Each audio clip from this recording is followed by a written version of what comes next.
السلام عليكم ورحمة الله تعالى وبركاته. أحبابي الكرام، إخواني الأعزاء، كي دايرين؟ لاباس عليكم؟ كنتمنى إن شاء الله هذا الفيديو يلقاكم في صحة جيدة. اليوم إن شاء الله جبت لكم واحد الهمزة زوينة بزاف بزاف وبثمن خيالي ما يتوقعش على البال.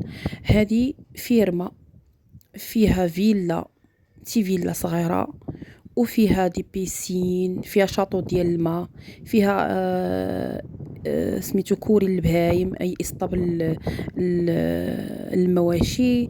يعني كبيره بزاف، فيها المساحه ديالها قطار تقريبا، المساحه ديالها قطار، والثمن جد جد مناسب.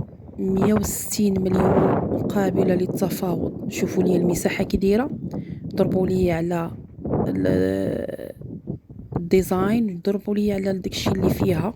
يعني خاصها شويه د الخدمه غير تنقى، حيت هي مولها ما ساكنش فيها، وغتولي واعره فيها شاطو ديال الماء. شوف هذه ديك الفيلا من الفوق، حنا السطح، حنا دابا كنصوروا من السطح ديال الفيلا، واعره واعره بزاف، مخيره، والثمن جد جد مغري. يعني الانسان الا خداها يعني غيكون مرتاح. فيها كل شيء، فيها الماء، فيها لي بيسين، فيها يعني واعره بزاف. فيها اراضي تقدر حيت فيها المساحه ديال القطار، يعني تقدر تزرع اي حاجه حداك تما. اصلا راه زارعين هما، يعني النعناع، زارعين الخرشاف، زارعين بزاف د الحوايج تما. يعني واعره بزاف وثمن مناسب، وفي 3 الغليميين، اقليم النواصر، واعره بزاف. هانتوما تبعوا معايا الفيديو الى الاخر، فرجه ممتعه.